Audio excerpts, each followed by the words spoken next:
রাসূল সাল্লাল্লাহু আলাইহি ওয়াসাল্লাম বলছেন, নারীদের এক পা জান্নাতে।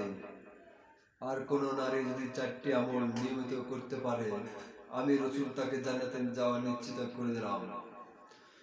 1 নম্বর হচ্ছে 5 ওয়াক্ত নামাজ নিয়মিত আদায় করতে হবে, কারণ মহান আল্লাহ তাআলা প্রতিটি মা এবং বোনদের জন্য 5 ওয়াক্ত নামাজ ফরজ করেছেন। 2 নম্বরে রমজানের সিয়াম পালন করতে হবে। রমজান মাসের 30টি রোজা নিয়মিত রাখতে হবে। 3 নম্বরে স্বামীর খিদমত ঠিকমতো প্রতিটা মা বোনদের করতে হবে গুরুত্ব সহকারে। 4 নম্বরে পর্দা সহকারে প্রতিটি মা বোনদের জীবন যাপন করতে হবে, কারণ মহান আল্লাহ তাআলা প্রতিটি মা বোনদের জন্য পর্দা ফরজ করে দিয়েছেন। আশা করি সবাই বুঝতে পেরেছেন।